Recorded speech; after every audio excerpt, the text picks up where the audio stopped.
but as well your sensitivity in coverage of this terrible event ever since it occurred in mid last month.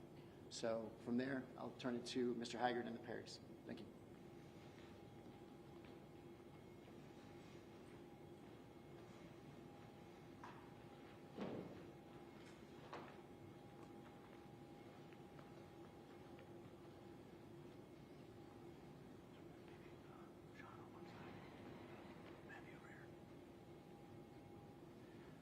Good morning. Again, my name is Michael Haggard with the Haggard Law Firm, along with several of my partners. And today we want to introduce you to the Perry family. Deshaun's mother, Happy, and his father, Sean, who, as you all know, about a month ago on November 13th, lost their son, Deshaun, in the terrible UVA shooting in Charlottesville, Virginia. Our law firm has represented thousands of victims of gun violence, from 6-year-old King Carter in his apartments in Liberty City to Joaquin Oliver and Scott Beagle at Marjorie Stoneman Douglas in Parkland. There is absolutely no end in sight of the gun violence epidemic in the United States of America. 10 years ago yesterday, 20 elementary school children and 6 teachers were killed at Sandy Hook Elementary, as we all know. And America at that time said, how many children will it take until America takes the gun violence problem seriously? And the answer to that, as of present day, is over 25,000 children. Over 25,000 children in the United States of America have died since Sandy Hook. And the United States of America has done nothing about it. We've made no progress on gun violence except for one thing. We lead the world in every statistical category. It was announced yesterday that the United States of America now has more guns than people. There are over 350 million guns on the streets of the United States of America, and it's not going to slow down. Another category that we have taken over, gun violence has, is that for 50 years in this country, the #1 cause of death for Americans under 19 were automobile accidents. Now, guns have taken over that statistical category as well. The #1 cause of death for people under 19 in the United States is gun violence. And the Perrys now find themselves involuntarily brought into the gun violence movement. They didn't ask for this. All these 2 wonderful parents did was raise a kind, humble version of the American dream. A kid from Richmond Heights who went to Gulliver Prep, and like every young athlete, achieved his dream, his parents' dream that they fought so hard for, a football scholarship to one of the best universities that our nation has to offer, at the University of Virginia. He had done everything right. They had done everything right. As Coach Earl Sims and I, when we addressed you a couple weeks ago, talked about, he had made it. He had made it.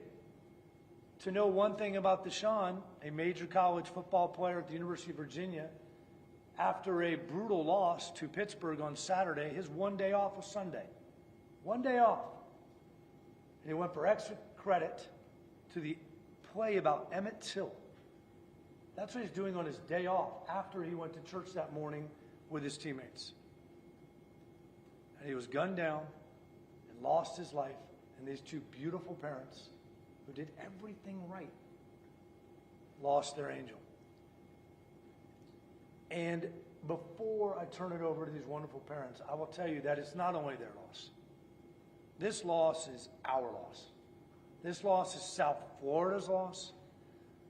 Deshaun Perry was a hero to young kids throughout Sunnyland Park, Richmond Heights. He was a kid who made it from their community, that not only made it because of football, but made it because of academics. Made it because he loved something maybe as much as football, with the arts. He was going to graduate this spring. We all have lost, and we continue to lose if we don't do something about it. And the Perrys are going to talk to you about their wonderful light and Deshaun, but also where they want to go from here. So I'm going to turn it over to Happy to talk to you all, and then Sean will follow. Good morning. My name is Happy Perry. I am the mother of Deshaun Perry. I'm here to stand in the gap and for my son who was killed in Virginia, and to be his voice. My son was a loving, caring young man. He loved his family, he loved his teammates, and this is heartbreaking right now. My take here, I would like to advocate on his behalf for mental health and our gun violence laws. I'm asking that the football world takes a stand and join us in this fight. I'm asking that all social media outlets be taken and become a part of what we're about right now. And it is gun violence laws, mental health awareness, so that we can put a stop to what's happened to my family, and so that won't happen to other families in America. Thank you.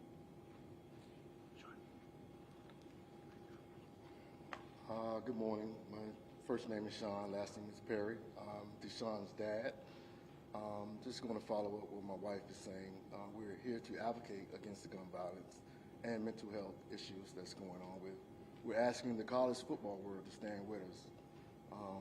If you take those Heisman candidates, they have a huge platform. They can stand with us with sensitive gun laws, make a statement, and just let them know that they're behind us.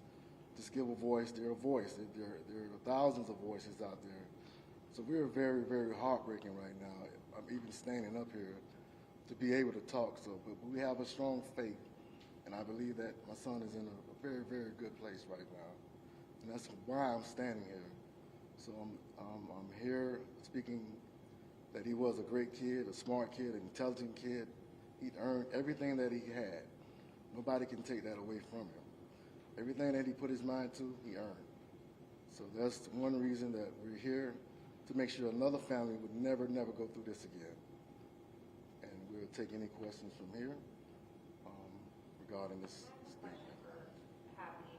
As a mom myself, I guess my question to you is there a certain moment or time where you miss him the most, and why that moment? The other day, it's the holidays, definitely. We were trying to put up the Christmas tree to give a little bit of hope in the house. And Deshaun was 6'5", so he was always our tree topper. So we would wait until he comes home, because he was playing football, to put the tree topper on. So that really was that was a moment for me, because I couldn't grasp it. He's not here. Can you give us a sense, Mom and Dad, about just how devastating it's been to try to get through every day since it happened to now? I mean, we've spoken to so many families who've gone through horrible tragedies like yours. It's unimaginable for us who haven't done it. Can you describe for us how difficult it's been? It's been very difficult, because everything in the house, we have pictures, and we have to walk by his room. We had to go up there to clean up his apartment. So everything is in that room and is locked up. But we still have to pass that every day. And just missing him, The cemetery is not that far from it as well. So I have to take that road a lot as well as I travel. And it's been a quite difficult time for us as a family. You kind of mentioned about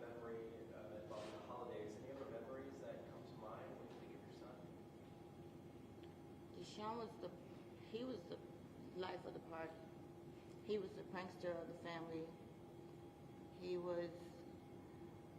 He's good for hiding in the garage with a Halloween mask on, he'll sit there and wait for an hour just to get his joke off, and he would just laugh all day, and it was never a dull moment with him.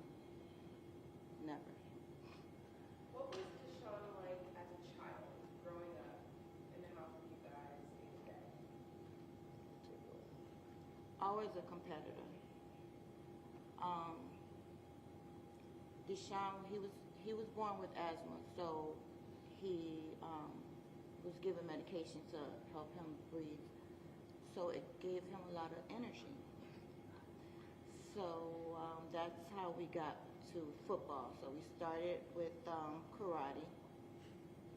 That it worked, but because Deshaun would never, if he got into a match with a girl, she just beat him. And he said, my mom told me, don't hit girls. So he would just stand there and just take it. But he would be so proud at the end. And he would go, he's like, Mommy, I won. Yes, you did. But yes, so we turned to football, and that was his niche.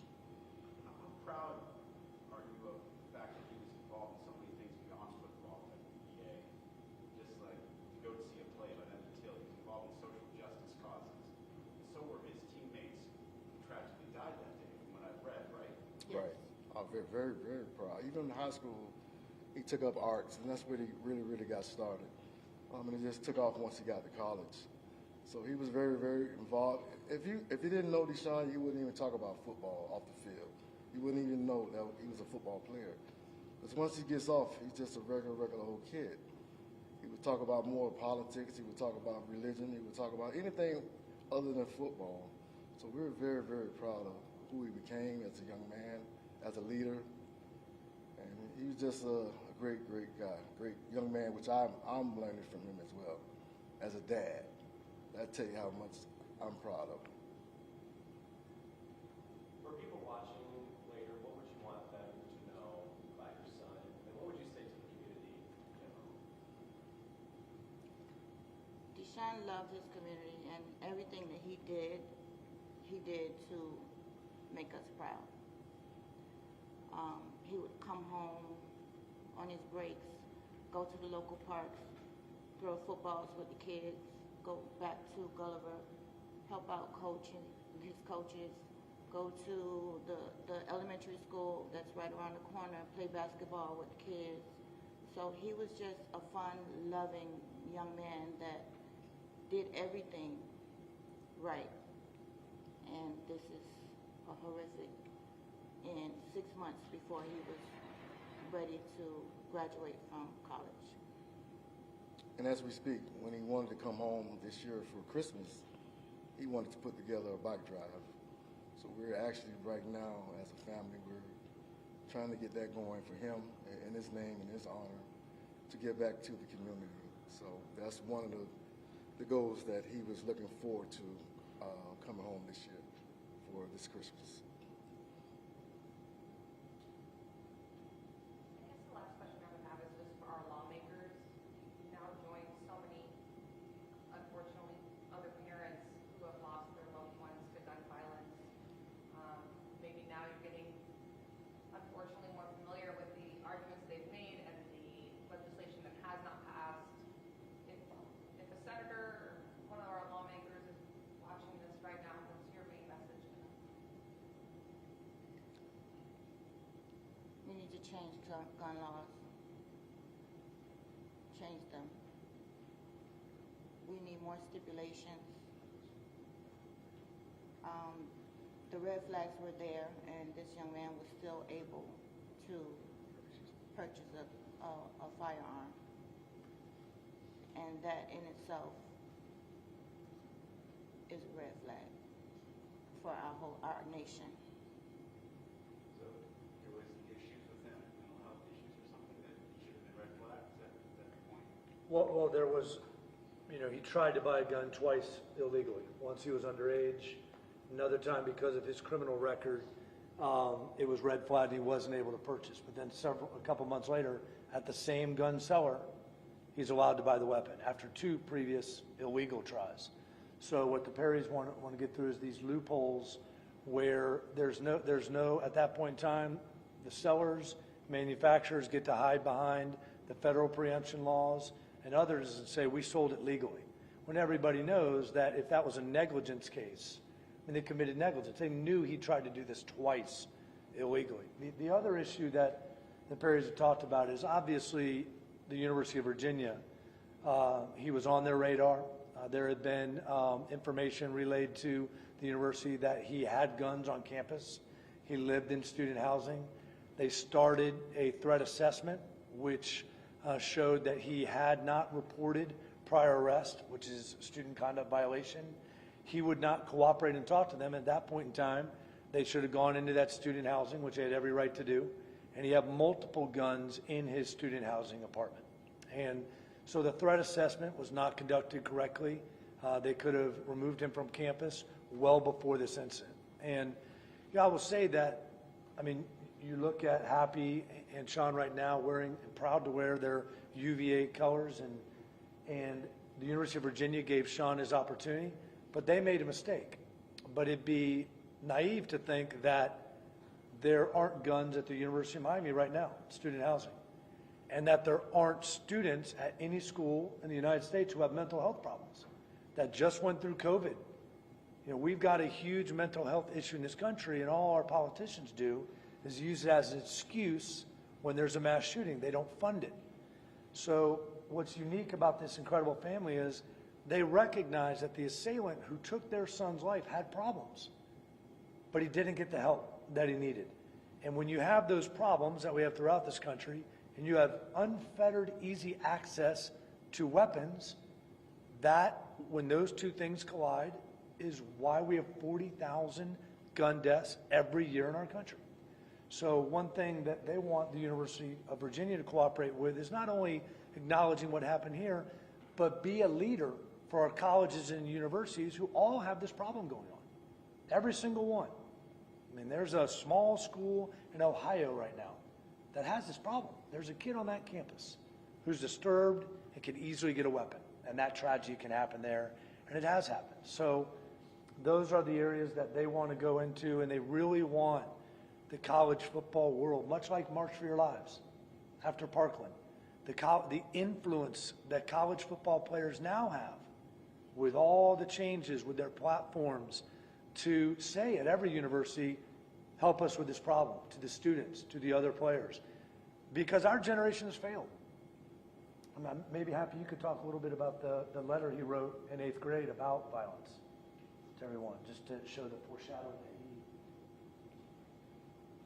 I received a letter from his 8th grade teacher at the Gulliver Academy, and he noted that there was an issue with gun violence, and that his faith leads him to understand the ways of the world and not to go astray.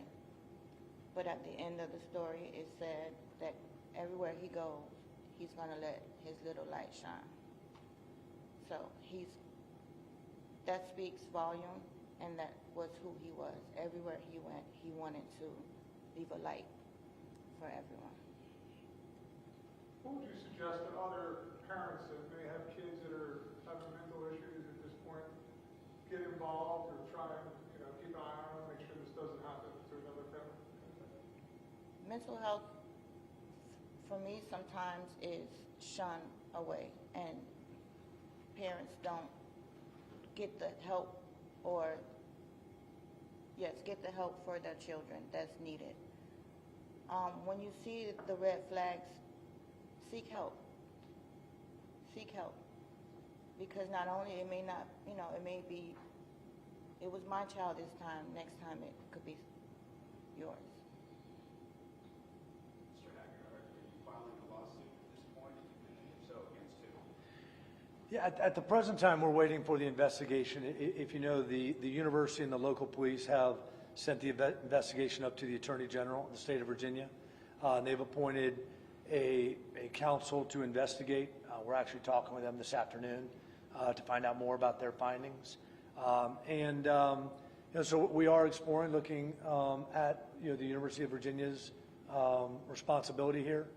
Unfortunately, as you all know, due to federal preemption, right now we're limited in what we can do with a gun manufacturer or even this gun seller who had the red flag. So we're going to look at that. We've already had meetings with the Brady Center to Prevent Gun Violence on those issues.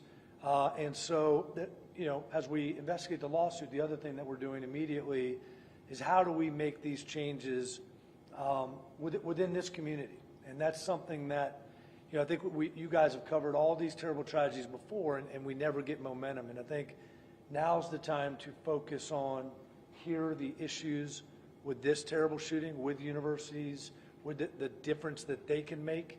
But again, at some point in time, there has to be the lifting of the restrictions, not only in gun control measures, but the liability of gun manufacturers and gun sellers. Automobiles don't have this problem. When we had an exploding Pinto, there was a lawsuit, there was a verdict, and Ford changed the car. When you just think about automobiles and all of us, what we do to drive, the license we have to get, the tests we take, the training. Nobody has to do that for a gun. Just go buy it. You don't have to do anything. You don't need a license. You don't need to be trained. And then look at what car manufacturers do. All we could stay here for 3 hours. Talk about the safety measures in cars. You could talk about with your iPhone. You could leave that here. I can't get into it. But you could leave your Glock there, or you could leave your AR-15 there, and I can go use it. But I can't use your iPhone. Smart technology is easily accessible and adaptable for guns, which you could think about would eliminate all secondary crimes, meaning a stolen weapon, meaning a found weapon, meaning straw purchases, like that. But that bill's gone nowhere in Congress.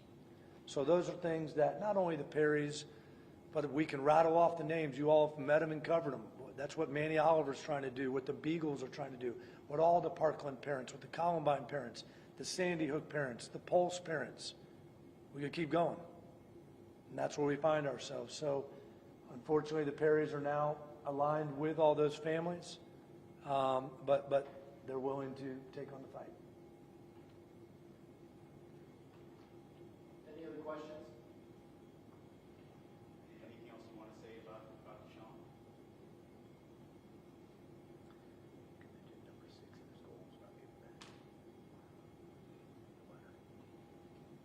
So Deshaun had a letter that was, well, it was actually a list. And number 6, he had 6 bullets. He had completed 4 of the 6. But number 6 was getting drafted into the NFL, helping his community, and helping his family and the people that helped him get there. So that was like, he was a goal chaser. And it's on his wall with some sticky tape. And so once he would check off, and he was down to 5 and 6.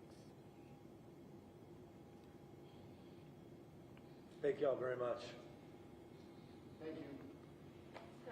When you say this little light, you mentioned that you went to church with this. Is that from this little light?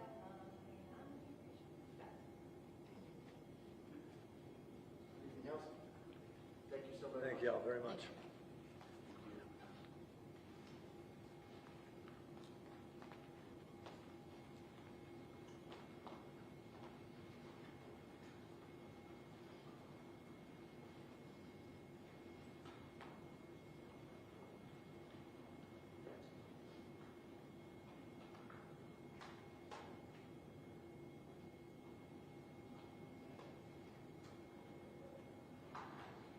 Hey, everybody, that letter